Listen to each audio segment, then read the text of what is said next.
passait ses soirées à sculpter un coffret à bijoux pour elle, pensant que leur amour était aussi solide que du chêne. Il ne se doutait pas qu'à quelques kilomètres de là, dans un bureau vitré, sa femme planifiait de le quitter pour un homme plus riche, qualifiant sa vie avec lui de médiocre. Mais un simple message oublié sur un écran a suffi pour transformer l'artiste dévoué en juge impitoyable.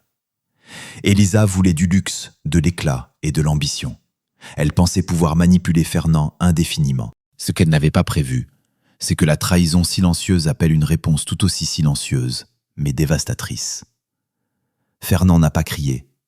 Il n'a pas cassé la vaisselle. Il a simplement pris ce qui comptait vraiment, sa fille et sa dignité, et a disparu, la laissant seule face à ses dettes émotionnelles et un amant qui n'était qu'un mirage. Bienvenue à tous sur la chaîne Histoire d'infidélité. Ici, nous racontons comment la vérité finit toujours par éclater, même dans les secrets les mieux gardés. Dites-nous dès maintenant dans les commentaires depuis quelle ville vous suivez cette histoire et quel temps il fait chez vous aujourd'hui. C'est toujours un plaisir de vous lire. Restez avec nous, car la reconstruction de Fernand et la chute vertigineuse d'Elisa vont vous prouver qu'on ne bâtit jamais son bonheur sur le malheur des autres. Fernand, à peine les yeux ouverts, perçut au loin le doux gazouillis des oiseaux. Il aimait de tout son cœur les aubes dans leur modeste mais chaleureuse demeure. Des rayons dorés du soleil, pénétrant à travers les légers rideaux, emplissaient la cuisine d'une chaleur extraordinaire. Et l'arôme du pain fraîchement cuit qu'Elisa laissait toujours avec soin pour lui avant de partir au travail promettait un magnifique commencement de journée. Fernand était ébéniste de tradition, un maître capable de transformer de simples planches brutes en quelque chose d'absolument étonnant et unique. Ses mains, endurcies par des années de travail minutieux avec le bois, possédaient une précision et une sensibilité incroyables. Dans son petit atelier fonctionnel, situé au fond de la cour, flottait toujours l'odeur enivrante de pain, de chêne et de vernis. Fernand était sincèrement fier que ses créations, qu'il s'agisse d'armoires raffinées, de tables délicates ou de lits confortables, ne soient pas simplement des meubles, mais de véritables œuvres d'art que les gens appréciaient et chérissaient. Leur famille semblait extérieurement incarner l'idéal. Elisa, son épouse, travaillait comme économiste dans la prestigieuse société Lumière d'Azur au centre-ville et avait toujours l'air d'avoir tout juste orné la couverture d'un magazine de mode. Impeccable, élégante, rayonnant de confiance. Leur fille Roxane, adolescente au caractère vif et enjoué, pratiquait activement les arts martiaux, démontrant une force et une grâce remarquables, et aidait souvent avec enthousiasme son père dans l'atelier pour diverses petites tâches. Son rire cristallin et contagieux faisait partie intégrante de leur confort domestique, arrière-plan constant et joyeux. Aujourd'hui était un jour spécial. Fernand se préparait depuis le matin à créer un cadeau pour Elisa, un petit coffret en bois avec une sculpture filigranée sur le couvercle. Il y gravait minutieusement l'image d'une fleur, exactement celle qu'elle tenait dans ses mains le jour de leur mariage. Son sourire radieux et heureux, ce jour mémorable, s'était gravé à jamais dans son cœur. Il travaillait avec concentration, mais aussi tendresse et chaleur, se remémorant les débuts. Ils s'étaient rencontrés au parc des Eaux Tranquilles, tout à fait par hasard. Fernand réparait un vieux banc quand Elisa, se promenant à proximité, trébucha et faillit tomber. Il la rattrapa instantanément, et son rire sincère ainsi que son regard reconnaissant restèrent à jamais gravés dans sa mémoire. Elle devint son épouse, la mère de sa fille, son tout. Cependant, malgré la prospérité apparente et le bonheur visible, Fernand remarquait parfois des étrangetés dans le comportement d'Elisa. Elle s'attardait de plus en plus souvent au travail, rentrait tard à la maison, semblait fatiguée et, plus inquiétant encore, irritée. Il tentait d'attribuer cela à l'énorme pression liée à sa carrière, au stress, mais dans ses yeux autrefois rayonnants était apparu quelque chose de nouveau, d'effrayant. Un détachement glacial, une sorte de barrière qu'elle érigeait entre eux. Fernand aimait Elisa de tout son cœur, et la pensée que quelque chose puisse ne pas aller était insupportable pour lui. Il croyait sincèrement qu'il ne s'agissait que de difficultés temporaires et que bientôt tout s'arrangerait certainement, reviendrait à la normale. Vers le soir, Roxane rentra à la maison. Elle tenait dans les mains un sac de sport, et dans ses yeux brillait une fierté authentique. « Papa, aujourd'hui j'ai gagné au sparring », annonça-t-elle joyeusement en jetant le sac dans un coin. Fernand sourit et la tira fermement contre lui. « Ma petite merveille, tu es ma fierté », prononça-t-il avec amour en lui caressant les cheveux. Mais la joie de cet instant fut bientôt assombrie. Elisa rentra encore plus tard que d'habitude. Elle avait l'air épuisée, mais ne prononça pas un mot sur les raisons de son retard. Fernand servit le dîner, mais sentit distinctement comment sa froideur pénétrait même leurs conversations quotidiennes ordinaires. « Tu devrais te reposer davantage », fit-il remarquer prudemment, alors qu'elle touchait à peine son assiette. « Tout va bien », répondit-elle brièvement, puis se retira précipitamment dans la chambre, invoquant un mal de tête soudain. Fernand resta longtemps seul dans la cuisine, contemplant pensivement le coffret qu'il voulait tant lui offrir. Il lui semblait que ce petit symbole de leur amour avait soudain complètement perdu son sens. Son cœur se serra d'un pressentiment anxieux que leur vie apparemment idéale commençait peut-être irrémédiablement à se fissurer. Après avoir couché Roxane, il retourna dans son atelier. La nuit était silencieuse. Seul le bruissement rare des feuilles rappelait l'écoulement du temps, que la vie ne s'arrêtait pas, poursuivant sa course ininterrompue. Fernand prit le coffret dans ses mains et réfléchit profondément. Connaissait-il vraiment tout de sa femme ? Dans son âme naquit la première ombre à peine perceptible du doute, qui deviendrait bientôt le présage de changements grandioses. Elisa était assise dans le vaste bureau de Marc, captant son regard appuyé à travers la surface lisse de la table en verre. Au mur derrière lui étaient accrochés des tableaux de style abstrait. Leurs couleurs vives et leurs lignes complexes semblaient vainement tenter de combler un vide inexplicable dans cet espace trop parfaitement agencé. Marc était un homme habitué à commander. Sa confiance ne connaissait pas de limites, mais derrière ce masque se cachait une indécision perceptible seulement par le petit nombre de ceux qui le connaissaient vraiment intimement. Elisa le savait. Des collègues chuchotaient depuis longtemps déjà, disputant de la façon dont le directeur lui accordait trop souvent son attention. Au début, cela semblait à Elisa flatteur. Compliments, contacts fugaces, longs déjeuners derrière des portes closes. Marc savait être diablement charmant. Ses manières contrastaient fortement avec la franchise et le calme de Fernand. Il parlait de voitures coûteuses, de voyages exotiques à l'étranger, de transactions importantes et vertigineuses, de tout ce qui, semblait-il à Elisa, lui manquait tant dans son mariage. « Pourquoi devrais-je me contenter de peu ?» pensait-elle, contemplant avec nostalgie les photos sur les réseaux sociaux où ses anciennes camarades de promotion posaient devant des restaurants huppés, voyageaient dans des pays exotiques, vivaient une vie pleine d'éclat et de luxe. La vie avec Fernand était stable et sûre, mais elle manquait cruellement de cet éclat, de cet élément de luxe dont elle rêvait depuis sa jeunesse. Ses pensées ne la quittaient pas non plus ce jour où Marc l'invita à dîner, utilisant un prétexte trompeusement simple. Il faut discuter du nouveau projet. Elisa hésita longtemps, mais son désir irrésistible de se sentir spéciale, importante, l'emporta sur tous les doutes. Au restaurant L'Ambroisie, où les serveurs présentaient les plats avec une grâce véritablement artistique, comme s'il s'agissait d'œuvres d'art, Marc ne prononça pas un mot sur le travail. Il la regardait droit dans les yeux, avouant que sa présence l'inspirait incroyablement. « Tu mérites mieux, Elisa », dit-il en touchant tendrement sa main. « Je ne peux pas regarder comment tu te noies dans cette routine, dans cette existence ordinaire. » Ces mots ravivèrent en elle une flamme qui couvait depuis longtemps. Elle ne résista pas quand il l'invita chez lui sous prétexte de lui montrer un nouveau projet de design. Elisa savait parfaitement comment cette soirée se terminerait, mais se permit d'oublier complètement Fernand et Roxane. Pour la première fois depuis longtemps, elle se sentit à nouveau désirée, vivante, capable de tout. Après cela, tout changea irrémédiablement. Elisa rentrait encore plus tard à la maison, évitait le regard direct de son mari. Marc devint pour elle l'incarnation de la nouvelle vie dont elle rêvait si passionnément. Mais chaque fois qu'elle ouvrait la porte de leur maison, elle était saisie d'un sentiment étrange et oppressant d'anxiété. En voyant Fernand à son établi, occupé à son travail habituel, ou Roxane riant dans le salon, elle se surprenait à penser qu'elle trahissait non seulement son mari, mais aussi elle-même. Son attitude envers Fernand devenait de plus en plus froide, distante. Elle lui reprochait son manque d'ambition, le fait qu'il n'aspirait pas à davantage, au luxe. Fernand l'écoutait en silence, s'efforçant de ne pas entrer dans des disputes sans sens. Il voyait comment sa femme changeait, mais ne savait pas comment atteindre son cœur endurci. « Peut-être que je ne fais vraiment pas assez d'efforts pour elle », pensait-il avec douleur. Pendant ce temps, la liaison avec Elisa commençait à causer de plus en plus de soucis à Marc. Sa femme Nadia était une femme intuitive et perspicace, devinant rapidement ce genre de choses. Elle n'exprimait pas ses soupçons directement, mais son regard devenait de plus en plus froid et distant. Marc tentait de se convaincre qu'il contrôlait totalement la situation, Mais en réalité, tout avait échappé à son contrôle depuis longtemps. Elisa savourait les brefs moments de passion, mais sentait comment dans son âme grandissait un poids insupportable.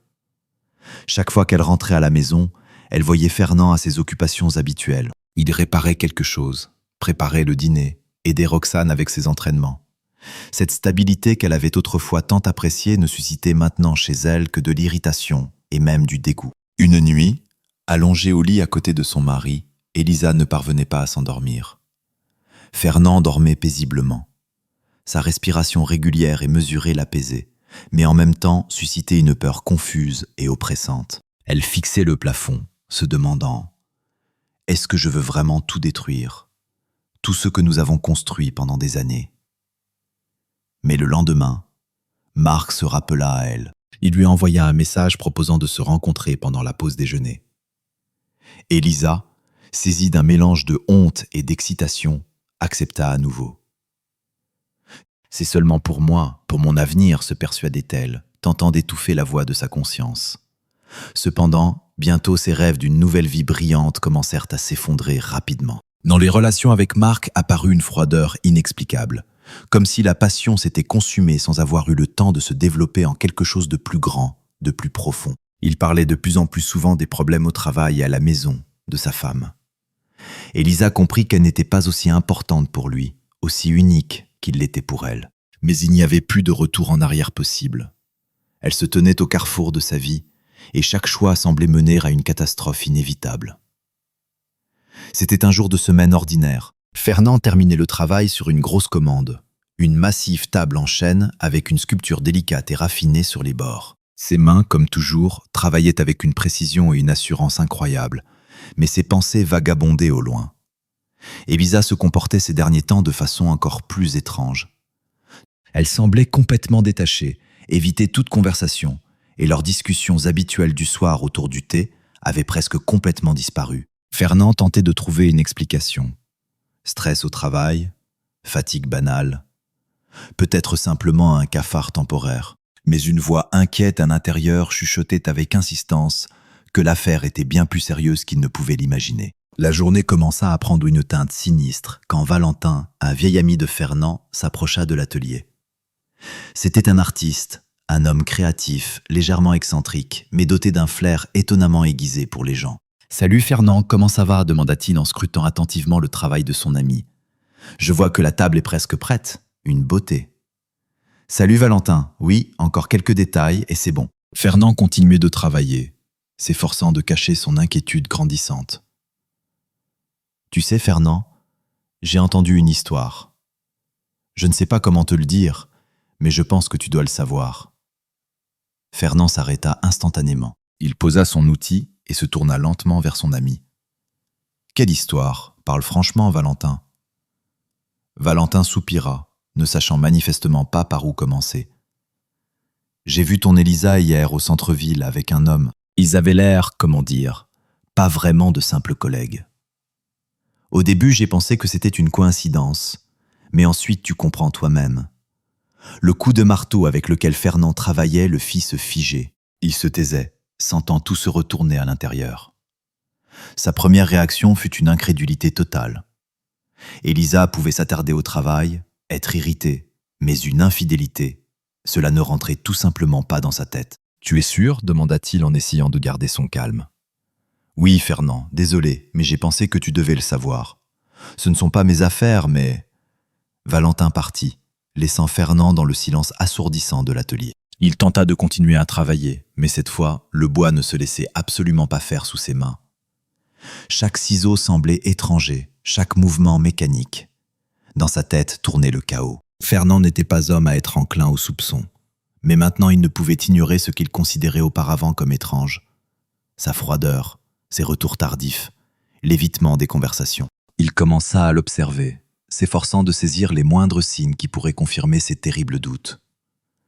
Elle avait l'air fatiguée, mais dans sa fatigue il n'y avait plus cette chaleur qu'il avait tant aimée autrefois. Dans ses yeux était apparue une sorte de vacuité. « Comment s'est passée ta journée ?» demanda-t-il en s'efforçant de parler calmement, comme d'habitude. « Comme d'habitude, » répondit-elle sans le regarder. « Beaucoup de travail, des désaccords avec les partenaires. Le lendemain, il se décida. Prenant le téléphone d'Elisa qu'elle avait laissé sur la table, il commença à parcourir ses messages. Ses mains tremblaient et son cœur battait si fort qu'il semblait qu'on pouvait l'entendre dans toute la maison. Et voilà qu'il vit ce qui détruisit définitivement son monde. Les messages d'un certain Marc étaient pleins d'allusions qui ne laissaient aucun doute. Merci pour la soirée d'hier, c'était inoubliable. Fernand relut ces mots encore et encore, ne croyant pas ses yeux. Sa respiration devint lourde, et le monde autour semblait commencer à s'effondrer rapidement. Il passa toute la journée comme dans un rêve. Roxane, remarquant son état abattu, tenta de l'interroger, mais Fernand se contenta de l'écarter. Il ne savait pas comment en parler. Il avait besoin de temps pour assimiler ce qui s'était passé. Tard le soir, quand Elisa rentra à nouveau à la maison, Fernand était prêt pour la conversation. Elle venait à peine de franchir le seuil qu'il se plaça devant elle, tenant son téléphone dans les mains. « C'est quoi ça ?» Sa voix était calme, mais on y sentait une menace cachée. Elisa se figea. Elle regarda l'écran et son visage devint gris cendre. Pendant un instant, elle perdit la parole. Mais ensuite, comme pour se justifier, elle commença. « Fernand, je peux tout expliquer. C'était... ça ne veut rien dire. » « Rien dire ?» Il haussa les sourcils. « Ces mots disent que ça signifie tout. Qu'est-ce que c'est? Pourquoi as-tu tout détruit ?» Ces justifications coulaient à flot. Stress, incompréhension, désir de quelque chose de nouveau. Mais chacun de ces mots ne faisait qu'alimenter le feu de sa colère. Fernand écoutait, mais à chacune de ses excuses sentait comment le gouffre entre eux devenait de plus en plus profond et irréversible. « Tu ne réalises même pas ce que tu as fait, » finit-il par dire en s'éloignant d'elle. « Tu as trahi non seulement moi, mais notre famille, tout ce que nous avons construit, brique par brique. » Elisa se mit à pleurer, mais Fernand ne pouvait plus voir ses larmes. Il était fatigué du mensonge, de la trahison. Il partit dans son atelier où il passa toute la nuit, plongé dans des pensées douloureuses. Il regardait le coffret qu'il s'apprêtait à lui offrir et comprenait que ce symbole autrefois lumineux d'amour avait maintenant définitivement perdu tout son sens. La nuit fut longue et pénible, et le matin n'apporta qu'une seule prise de conscience. Sa vie ne serait plus jamais la même.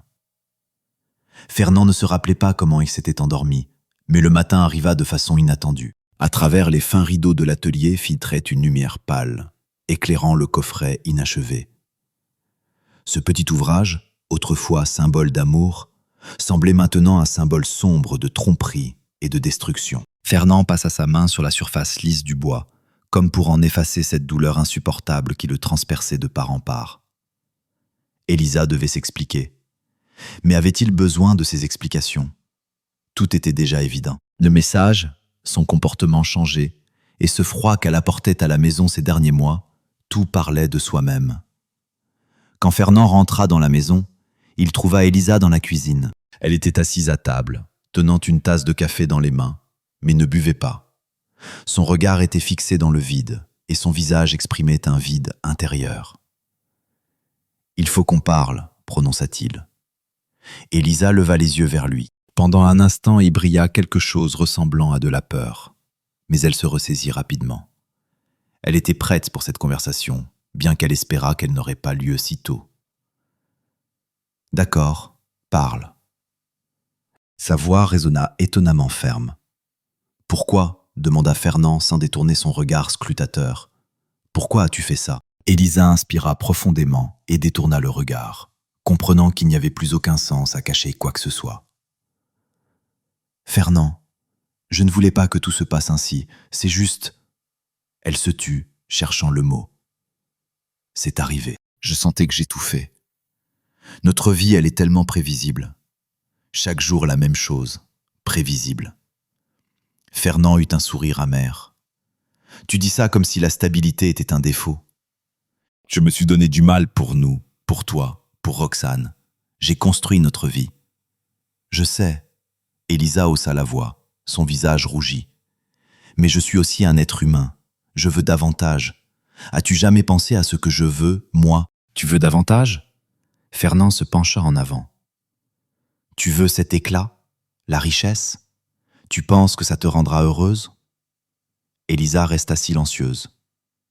Ces justifications sonnaient convaincantes dans sa tête, mais maintenant, en les prononçant à haute voix, Elle sentait comment elle s'effondrait sous le poids de la dure réalité. Son désir d'une vie meilleure parut soudain mesquin et complètement vide. « Tu as détruit tout ce que nous avions, continua Fernand. Sa voix était pleine de désespoir. Notre famille, la confiance, l'amour, tout. Pourquoi? Pour qui? Elisa lui jeta un regard bref. Elle ne voulait pas prononcer le nom de Marc, mais Fernand savait déjà. « C'est juste arrivé, finit-elle par dire. Je pensais qu'il pourrait me donner ce qui me manque. Et qu'est-ce qu'il t'a donné? Il t'a rendue heureuse? Tu te sens mieux? Ces questions la prirent au dépourvu. Elle ne pouvait répondre. Fernand le vit et soupira. Tu ne comprends même pas ce que c'était. Ce n'était pas de l'amour, pas du bonheur. C'était un calcul froid. Tu m'as trahi non par sentiment, mais par cupidité. Elisa serra les poings.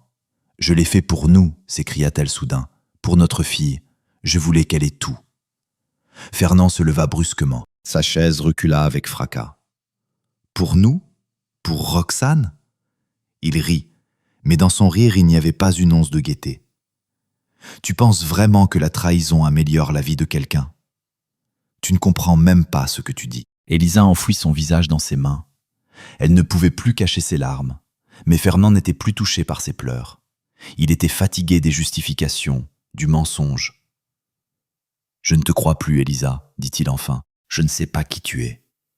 Tu n'es plus la femme que j'ai aimée. » Il se retourna et partit, la laissant dans la cuisine. Elisa resta assise, seule, plongée dans ses pensées dévastatrices. Elle comprit que Fernand ne lui pardonnerait jamais. Mais le plus terrible était qu'elle ne pouvait plus se pardonner elle-même. Fernand sortit dans la rue, inspira profondément l'air frais du matin. Ses mains tremblaient, mais il ressentait un étrange soulagement. La vérité avait été révélée, et maintenant il savait quoi faire. Devant lui, il attendait une nouvelle vie inconnue. Il ne savait pas comment elle serait, mais il savait une chose avec certitude. Elle ne contiendrait pas de mensonges. Fernand était assis à la table dans la cuisine, prêtant l'oreille au silence de la maison. Pour la première fois depuis de nombreuses années, ce silence ne lui semblait pas confortable. Il était lourd, comme une couverture de plomb, pesait sur sa poitrine et l'empêchait de respirer. Il comprenait que cela ne pouvait plus continuer ainsi. La confiance brisée ne se recolle pas avec des excuses, pas plus qu'on ne rassemble en un tout du verre brisé. Il devait partir. Roxane entra dans la cuisine. Le sommeil n'avait pas encore quitté son visage. La jeune fille jeta un regard à son père qui semblait plus vieux que la veille. Son cœur se serra d'angoisse, mais elle s'efforçait de ne rien laisser paraître. « Bonjour, papa. » Elle posa prudemment sa tasse sur la table. « Comment ça va ?» Fernand la regarda, et dans ses yeux se lisait une douleur insupportable. Il ne voulait pas entraîner sa fille dans ce chaos, mais comprenait qu'il n'était plus possible de cacher la vérité. « Avec ta mère, c'est compliqué, dit-il en soupirant profondément. Mais je veux que tu saches que je t'aime et que je serai toujours là. » Roxane fronça les sourcils. Elle se doutait depuis longtemps que quelque chose n'allait pas. Sa mère s'attardait souvent au travail, et son père devenait de plus en plus silencieux. Mais maintenant ce silence était brisé par un aveu amer. « Tu pars ?» demanda-t-elle doucement, et dans sa voix se fit entendre la peur. Fernand acquiesça en baissant les yeux. « Oui, Roxane, je ne peux plus rester ici, mais je veux que tu viennes avec moi. Je ne peux pas te laisser avec ça. » Il se tut, s'efforçant de trouver les mots pour ne pas la blesser encore plus. Roxane le regarda longuement, comme pour essayer de lire ce qu'il ne pouvait dire à haute voix. Finalement, elle hocha la tête. « D'accord, je viens avec toi. » Vers le soir, Fernand rassembla quelques sacs avec les affaires les plus nécessaires. Il ne prit rien de superflu, seulement des vêtements, des documents et quelques objets personnels qui rappelaient les temps heureux. Parmi eux se trouvait une vieille photographie prise lors de leurs premières vacances en famille. Lui, Elisa et la petite Roxane au bord d'un lac pittoresque, tous trois souriants, comme si rien au monde ne pouvait détruire leur bonheur. Elisa était à la maison, assise dans le salon, plongée dans son téléphone. Quand Fernand sortit avec les sacs, elle leva la tête. Son visage pâlit quand elle comprit qu'il s'apprêtait à partir. « Tu ne peux pas simplement partir comme ça, dit-elle en bondissant sur ses pieds. C'est notre maison. » Fernand la regarda calmement, mais fermement.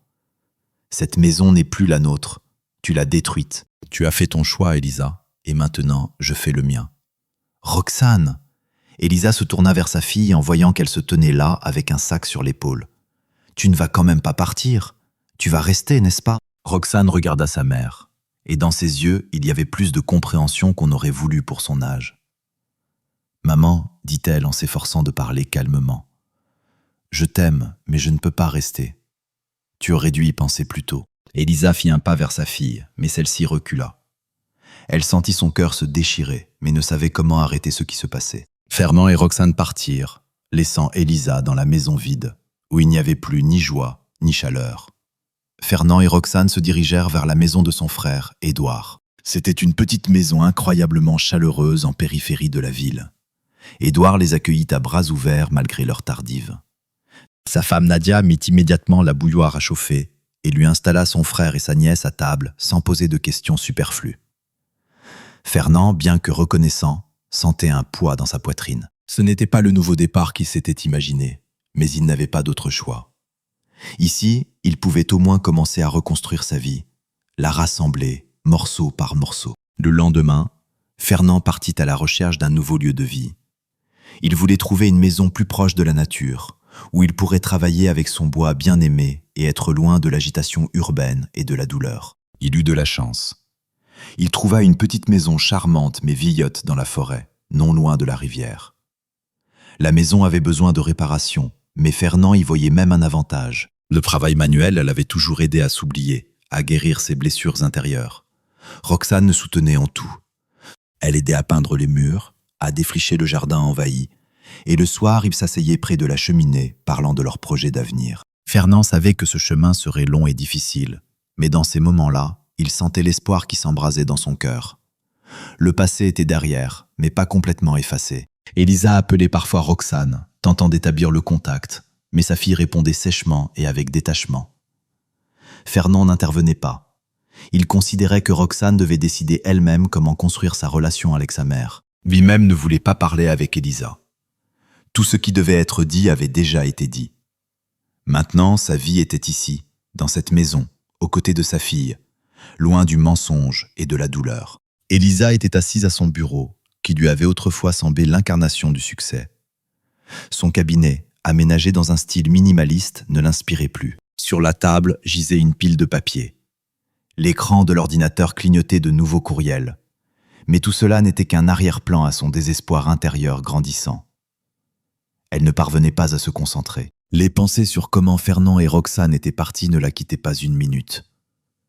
Elle savait ce qu'elle avait fait, mais espérait naïvement que le temps guérirait les blessures. Cependant, les jours et les semaines passaient, et le vide ne faisait que grandir. Elisa tentait de s'oublier dans le travail, mais chaque soir, en rentrant chez elle dans l'appartement vide et froid, elle sentait comment la solitude l'enveloppait comme un brouillard collant et glacé. Avec Marc, la relation perdit rapidement tout son attrait et sa passion. Après le départ de Fernand, Elisa s'attendait à ce que Marc devienne son soutien. Le début de cette nouvelle vie pour laquelle elle avait, lui semblait-il, tout sacrifié. Mais Marc, apprenant leur rupture, commença à l'éviter, invoquant des complications familiales et des problèmes au travail. Bientôt, il cessa complètement de répondre à ses appels. Un jour, elle décida de se rendre au centre d'affaires Le Sommet sans invitation. Elle monta à son étage et frappa à la porte du bureau.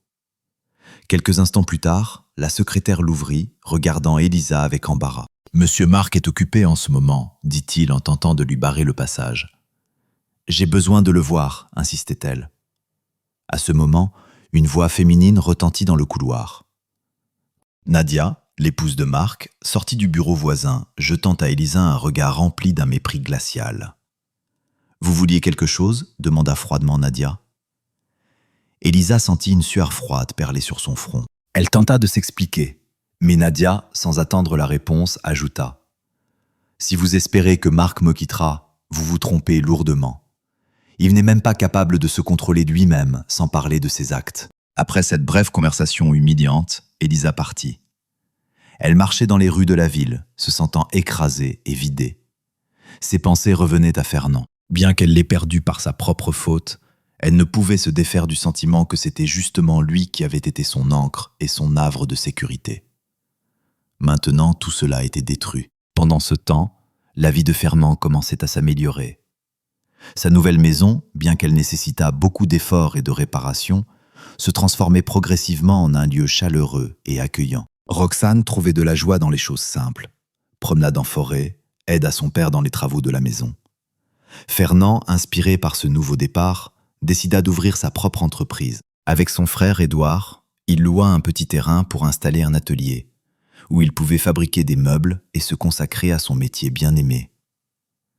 Sa réputation de maître talentueux se répandit rapidement dans les environs. Les premières commandes vinrent des habitants locaux, mais bientôt, ses œuvres furent commandées depuis la métropole elle-même. Fernand se sentait renaître. Il trouvait du réconfort dans le travail et était fier d'avoir pu se relever après tout ce qui s'était passé. Élisa apprit ses succès par des connaissances communes. Cela la blessait. Mais ce qui l'oppressait encore plus, c'était que Fernand semblait ne plus penser à elle. Il continuait de vivre, de construire son avenir sans elle. Ses tentatives de parler à Roxane n'aboutirent pas. Sa fille répondait froidement et brièvement, évitant les longues conversations. Un jour, Élisa reçut une convocation du tribunal. Fernand avait demandé le divorce, et ce fut pour elle le coup final et écrasant. Lors de l'audience où se décidait la question de la garde de Roxane, Élisa tenta de se présenter sous son meilleur jour. Elle parla de combien elle aimait sa fille, comment elle s'était donné du mal pour la famille. Mais ces mots sonnaient faux, même à ses propres oreilles. Fernand, au contraire, parlait calmement et avec assurance. Il présenta des faits, décrivit sa nouvelle vie et surtout raconta que Roxane avait elle-même exprimé le souhait de rester avec lui. Le juge, après avoir écouté les deux parties, prit une décision en faveur de Fernand. Après l'audience, Élisa tenta de parler à Roxane, mais celle-ci la regarda avec douleur et dit « C'est toi qui as choisi ça, maman. Je t'aime, mais je ne peux pas pardonner ce que tu as fait. » Ces mots brisèrent définitivement Élisa. Elle resta seule, sans famille, sans Marc, sans respect pour elle-même. Son seul compagnon devint un regret amer. Le regret d'avoir, en aspirant à davantage, perdu ce qu'elle avait de plus précieux. Plusieurs mois s'étaient écoulés depuis le jour où Fernand et Roxane avaient quitté la maison qui avait autrefois été leur refuge. Durant ce temps, leur vie avait changé au point d'être méconnaissable. Fernand, malgré les difficultés, avait retrouvé une paix intérieure et une confiance en l'avenir. Chaque jour dans son nouvel atelier était rempli de travail, et chaque soir de conversations chaleureuses et confiantes avec sa fille. Ils reconstruisaient pour ainsi dire leur famille, déjà sans les ombres du passé. L'atelier de Fernand acquit une large notoriété non seulement parmi les habitants locaux. Son talent fut remarqué par l'un des commanditaires de la métropole qui avait vu par hasard des photos de meubles sur les réseaux sociaux, publiées par des clients reconnaissants. La commande était importante, un ensemble de meubles exclusifs pour une résidence de campagne. Fernand accepta le travail avec joie, y voyant non seulement une opportunité de gagner de l'argent, mais aussi de confirmer sa réputation de maître exceptionnel. Le travail progressait de manière intense mais passionnante. Fernand se plongeait dans les détails, perfectionnant chaque jour ses créations. Il était aidé non seulement par Édouard, mais aussi par Roxane, qui apprenait avec intérêt les bases du métier, manifestant une persévérance innée et du talent. Fernand voyait avec joie comment sa fille partageait sa passion pour le bois. Élisa, pendant ce temps, s'enfonçait de plus en plus dans ses problèmes. Sa carrière professionnelle, qui lui avait semblé si brillante, commença à s'effondrer rapidement.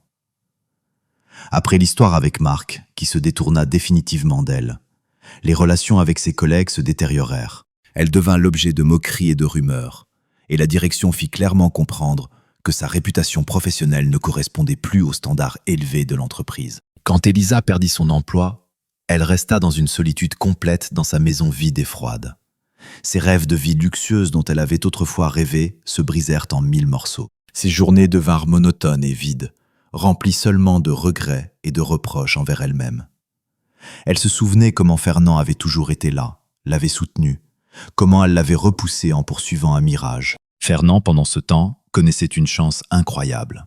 Sa commande fut exécutée avec tant de maîtrise que le client proposa de poursuivre une collaboration à long terme. Bientôt, Fernand eut l'opportunité d'ouvrir un nouvel atelier, beaucoup plus grand, équipé de matériel moderne. Il commença à embaucher des ouvriers, leur enseignant son métier unique, transmettant ses connaissances et sa passion pour le bois. Un jour, au milieu de la journée de travail, Marianne apparut à l'atelier. C'était une ancienne employée de l'office forestier La Forêt d'Émeraude, que Fernand avait rencontrée quelques mois auparavant lorsqu'il achetait du bois pour ses travaux. Elle était intelligente, joyeuse et extraordinairement bienveillante. Ils trouvèrent immédiatement un langage commun, mais leur communication s'était jusqu'alors limitée uniquement à des rencontres professionnelles. « Bonjour Fernand », dit-elle en souriant. « J'ai entendu dire que vous avez encore créé quelque chose d'étonnant. Je peux voir ?» Fernand, légèrement embarrassé, l'invita à entrer. Ils parlèrent longuement, et leur conversation glissa progressivement du professionnel au personnel. Marianne raconta sa vie, comment elle avait quitté son ancien travail pour aider les gens à restaurer les forêts. Fernand sentit que cette femme, avec son sourire sincère et sa chaleur, était celle qu'il cherchait, sans même s'en rendre compte. Roxane, qui observait leur conversation de loin, voyait comment son père reprenait littéralement vie aux côtés de Marianne. Elle sourit pour la première fois depuis longtemps, sentant que quelque chose de nouveau et de lumineux commençait dans leur vie. Bientôt, Fernand et Marianne passèrent de plus en plus de temps ensemble. Elle l'inspirait avec ses idées, et lui, à son tour, admirait son dévouement à sa noble cause. Leur relation se développait lentement, mais sincèrement. Fernand était prudent, mais comprit progressivement qu'il était à nouveau capable d'aimer. Quand Marianne fit la connaissance de Roxane, elles trouvèrent immédiatement un terrain d'entente. La jeune fille, qui avait longtemps gardé ses défenses, s'ouvrit maintenant et sentit qu'elle avait à nouveau retrouvé une famille. Fernand était heureux de voir sa fille rire et redevenir cette jeune fille joyeuse et ouverte qu'elle était avant tous ces événements tragiques. Vint le jour où Fernand invita Marianne à dîner. Ils étaient assis près de la cheminée, profitant d'une soirée chaleureuse et d'une atmosphère accueillante. Fernand la regardait et comprit que sa vie avait enfin retrouvé un sens. Il avait trouvé sa place. « Marianne, dit-il doucement en prenant sa main, tu as changé ma vie. Tu m'as donné l'espoir au sens propre et figuré que tout peut recommencer. » Elle sourit, et dans ses yeux brillèrent des larmes. « Fernand, tu n'imagines même pas à quel point je suis heureuse de t'avoir rencontré. » Cette soirée marqua le début de leur nouveau chapitre. Fernand sentait enfin que la justice avait triomphé. Il avait perdu beaucoup, mais gagné encore plus. Maintenant, il avait une nouvelle famille, un nouvel amour, une vie pleine de lumière et d'espoir. Élisa regarda longuement l'enveloppe postale qui était posée sur sa table de cuisine. Elle venait du tribunal. Ses paumes transpiraient tandis qu'elle l'ouvrait lentement. À l'intérieur se trouvait une notification officielle. Fernand avait déposé une demande de divorce. Outre le divorce, le document contenait une requête pour priver Élisa du droit à la garde partagée de Roxane. Ces quelques lignes, imprimées sur papier blanc, semblaient être pour elle un verdict définitif et irrévocable. « Il n'a pas le droit », murmura-t-elle en serrant la lettre dans ses mains. Mais au fond d'elle-même, Élisa savait que tout ce que Fernand faisait était juste. Elle l'avait trahi, détruit leur famille, et maintenant elle perdait aussi sa fille. Son cœur battait dans sa poitrine quand elle s'assit devant l'ordinateur pour se préparer à se battre. Elle trouva un avocat prêt à représenter ses intérêts. C'était un juriste tenace et insistant qui promit à Élisa qu'il ferait tout pour lui redonner au moins une garde partielle. Le jour de l'audience, Élisa était assise sur le banc dans la salle froide du tribunal, sentant que tous les présents la regardaient. Fernand entra dans la salle avec Roxane. Son apparence était calme et assurée, et Roxane, tenant son père par la main, avait l'air sérieuse et adulte. L'avocat d'Élisa commença son intervention, mettant l'accent sur le fait que sa cliente s'était toujours occupée de sa fille, qu'elle avait travaillé pour le bien de la famille et que ses erreurs dans le mariage ne pouvaient être un motif pour la priver de ses droits parentaux. Fernand écoutait en silence, mais son avocat s'était préparé minutieusement. Quand vint son tour, il présenta au tribunal les messages trouvés par Fernand dans le téléphone d'Élisa, ainsi que d'autres preuves de sa tromperie et de ses actes égoïstes. Mais le véritable coup pour Élisa fut que Roxane demanda la parole. « Votre honneur, dit-elle en se levant, je veux rester avec papa. Maman pense peut-être que je suis encore une enfant et que je ne comprends pas ce qui se passe, mais je vois tout. C'est elle qui a choisi ce chemin. Elle a trahi papa, puis a essayé de se justifier, comme si c'était pour moi, mais ce n'est pas vrai. » Élisa cacha son visage dans ses mains, incapable d'écouter les paroles de sa fille. Elle entendait distinctement chaque mot. Son cœur se déchirait, mais elle savait qu'elle l'avait mérité. Après de longues délibérations, le tribunal rendit sa décision. Fernand obtient la garde exclusive de Roxane. Élisa peut voir sa fille, mais seulement avec son consentement. Le juge nota que Roxane était assez grande pour décider avec lequel de ses parents elle était le plus à l'aise. Quand l'audience se termina et que Fernand avec Roxane se dirigèrent vers la sortie, sa fille s'arrêta, ne permettant pas à sa mère de s'approcher davantage. « Pardon, maman, dit-elle doucement, mais je ne peux pas te pardonner maintenant. Peut-être un jour. » Elisa resta debout au milieu de la salle, regardant son ancien mari et sa fille quitter les lieux, comme s'il la laissait dans un autre monde, vide et froid. Après le tribunal, Fernand se sentait vidé, mais en même temps libre. Maintenant, tout ne dépendait que de lui et de Roxane. Ils rentrèrent chez eux, où Marianne les attendait avec le dîner dressé. Elle les prit tous deux dans ses bras, et Fernand comprit que dans sa vie, la paix était enfin arrivée. Elisa, elle, rentrait seule chez elle. Son appartement lui semblait encore plus vide qu'avant. Son avocat, ayant à peine attendu le paiement, partit sans dire un mot. Sur la table était posée une photographie qu'elle avait prise lors de leur voyage en famille. Fernand, Roxane et elle, tous trois souriant joyeusement devant un lac. Elisa prit le cliché dans ses mains et éclata en sanglots. Elle comprenait qu'elle ne pourrait réparer ses erreurs. Son passé était devenu un fardeau lourd qu'elle porterait jusqu'à la fin de ses jours. Fernand se tenait près de la fenêtre et regardait comment la lumière du soleil matinal glissait sur la surface de la rivière. Au cours des derniers mois, la vie avait enfin commencé à retrouver un nouveau sens et un ordre. Dans la maison, c'était silencieux, mais c'était un silence paisible et apaisant, empli de confort et de chaleur. Depuis qu'ils avaient déménagé ici avec Roxane, leur journée s'était remplie de travail, d'études et de nouvelles joies.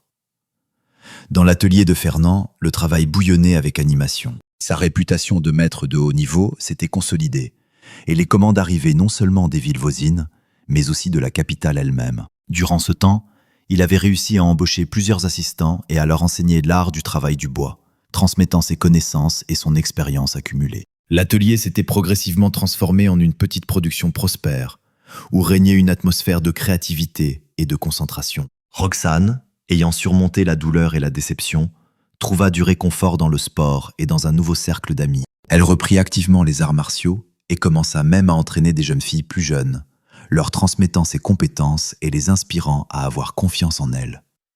Sa confiance en elle grandissait chaque jour. Mais le véritable changement profond dans la vie de Fernand fut Marianne.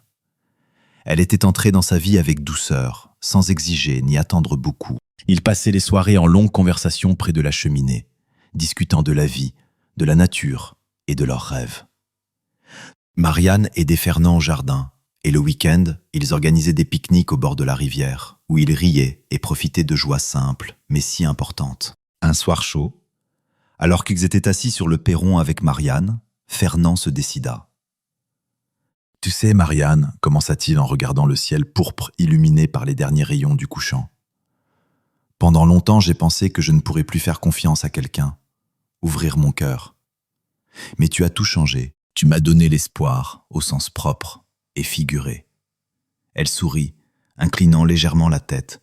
« Je suis juste heureuse que tu m'aies permis de faire partie de ta vie, Fernand.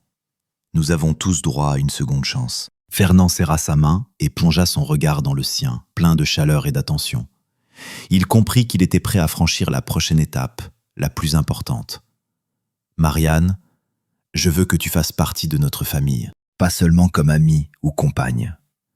Je veux que tu sois là pour toujours. » Ses yeux se remplirent de larmes de bonheur. Elle hocha doucement la tête, et Fernand sentit son cœur se remplir d'une joie et d'un soulagement inexprimables. Le lendemain, Fernand informa Roxane de sa décision. La jeune fille accueillit la nouvelle avec un sourire sincère. « Papa, je suis heureuse pour toi. C'est le plus important. » Ces mots levèrent les derniers doutes de Fernand. Il comprit qu'avec sa fille, ils avançaient, sans oublier le passé, mais en l'acceptant comme une partie d'eux-mêmes. Le mariage de Fernand et Marianne fut modeste, mais empli de sincérité et d'amour. Ils n'invitèrent que leurs amis les plus proches, parmi lesquels se trouvaient Édouard et Nadia, Valentin et d'autres qui avaient soutenu Fernand dans les moments difficiles. Roxane, le visage rayonnant, souhaita à Fernand et Marianne bonheur et paix. Après la cérémonie, ils organisèrent un dîner chaleureux dans le jardin sous les étoiles. Les rires et les conversations joyeuses résonnaient dans la cour, et le scintillement des lanternes ajouta de la magie à cette soirée. Fernand, tenant la main de sa nouvelle épouse, sentait que la vie était enfin devenue complète. Dans son cœur, il y avait de la place pour un nouveau bonheur. Mais il ne restait pas une goutte d'amertume des anciennes blessures. Fernand et Marianne décidèrent d'élargir leur activité en ajoutant à la production de meubles, des ateliers et des cours pour enfants. Roxane se chargea volontiers d'organiser des cours d'autodéfense pour les filles, créant pour elles un espace sûr et bienveillant. Marianne, quant à elle, se consacra à des activités d'éducation écologique, attirant les habitants locaux vers la restauration des forêts et le soin de la nature. Leurs projets prospéraient, remplissant la vie de sens. De temps en temps, Roxane relisait les lettres de sa mère. Il lui était encore difficile de pardonner à Elisa, mais dans son cœur naissait progressivement la disposition à lui donner une seconde chance, même si c'était avec le temps. Fernand, lui, ne pensait plus au passé avec douleur. Il avait appris à le laisser partir, à vivre le présent et l'avenir. Sa maison s'était remplie de rires d'enfants. Les conversations au dîner étaient pleines de projets d'avenir, et tout autour régnait une atmosphère d'amitié et d'amour qui était devenue le symbole de la victoire sur la douleur et la tromperie. La vie allait de l'avant, et Fernand avançait avec elle, assuré que même les blessures les plus profondes peuvent guérir si on les entoure de chaleur et d'attention. Elisa était assise près de la fenêtre de son appartement, regardant comment derrière la vitre s'épaississait le soir d'hiver. La ville s'était enveloppée de neige, et dans l'appartement où elle était restée complètement seule, on n'entendait que les rares cliquetis du radiateur réchauffant l'air. Ses mains reposaient sur ses genoux, et devant elle, sur la table, des lettres. C'étaient ses tentatives de contacter Roxane. Certaines d'entre elles avaient été retournées avec la mention « non reçue ». D'autres, elle les avait envoyées, mais les réponses étaient rares et sèches, comme de courts fragments d'une vie à laquelle elle n'appartenait plus. Son cœur était lourd. Il pesait sur sa poitrine. Elle avait tout perdu. Fernand, leur maison chaleureuse, leur Roxane, la fille qu'elle considérait autrefois comme sa fierté, était maintenant distante, comme une étrangère. Marc, à cause de qui elle avait détruit sa vie, avait disparu sans laisser ni souvenir ni trace. Les collègues qui l'admiraient autrefois ne se souvenaient d'elle maintenant que comme d'une perdante ayant tout sacrifié pour des illusions. Elisa se leva et s'approcha du miroir. Son visage lui semblait étranger, sillonné d'un réseau de rides reflétant la fatigue et la déception. Elle ne ressemblait plus à la femme qu'elle avait été. Elle passa ses doigts sur la photographie encadrée posée sur la commode. C'était un cliché de leur famille. Fernand, Roxane et elle, heureux et insouciants au bord du lac. Ces visages la regardaient comme depuis un autre monde, depuis une vie, depuis longtemps partie et irrécupérable. Ses pensées revenaient souvent à Fernand. Elisa comprenait qu'il n'était pas simplement un bon mari, c'était un homme qui l'avait aimé sincèrement de tout son cœur. Elle se rappelait comment il l'avait toujours soutenue, même quand elle ne croyait pas en elle-même. Maintenant, elle réalisait que toutes ses plaintes sur son manque d'ambition n'étaient que le reflet de sa propre insatisfaction profonde. Elle avait repoussé l'homme qui était son pilier, pour un homme qui l'avait trahi. Fernand, pendant ce temps, passait la soirée dans sa nouvelle maison. La cheminée crépitait, remplissant la pièce de chaleur, et à côté de lui était assise Marianne, lisant un livre. Roxane jouait avec le petit-fils de Marianne, qu'ils appelaient tous affectueusement le petit miracle. Le garçon n'avait que 2 ans, mais il était déjà devenu une partie intégrante de leur nouvelle famille heureuse. « Papa, » dit Roxane en regardant Fernand, « tu sais, je pense que je devrais peut-être répondre à la dernière lettre de maman. » Fernand regarda sa fille. Son regard était doux et compréhensif. « C'est ta décision, Roxane. Je te soutiendrai dans tous les cas. » Roxane hocha la tête, pensive. Elle sentait que la douleur qu'elle portait dans son cœur commençait progressivement à s'atténuer. Son père lui avait enseigné une leçon importante. Le pardon vient quand la personne est prête et jamais avant. Elisa reçut ce soir-là une réponse de Roxane. Dans la lettre, il n'y avait pas de promesse, seulement ces mots. « Maman, je me souviens de tout le bien que tu as fait, mais je ne suis pas prête à te pardonner maintenant. Peut-être un jour. S'il te plaît, prends soin de toi. » Ces mots provoquèrent chez elle un flot de larmes, amères, mais en même temps purificatrices. Elle comprenait qu'elle ne méritait pas davantage, mais cette lettre lui donnait un mince rayon d'espoir. Elisa se leva de la table et ouvrit l'armoire où étaient conservés les vieux albums. Elle commença à tourner les pages, se rappelant ces jours où leur famille était complète, quand ils étaient véritablement heureux. Dans sa mémoire surgirent des moments où Fernand construisait pour Roxane une cabane dans un arbre. Comment ils partaient ensemble à la campagne pour des pique-niques. Comment il parlait avec fierté de sa famille. Ses souvenirs étaient comme des ombres de sa vie passée, une vie qu'elle ne pouvait plus récupérer. Fernand continuait de vivre, concentré sur le présent et l'avenir. Sa famille était devenue son pilier, l'atelier son inspiration, et la maison l'endroit où il avait trouvé la véritable paix. Il savait que le passé ferait toujours partie de lui, mais il n'avait plus de pouvoir sur lui. Il avait appris à lâcher prise sur la douleur et à être reconnaissant pour ce qu'il avait.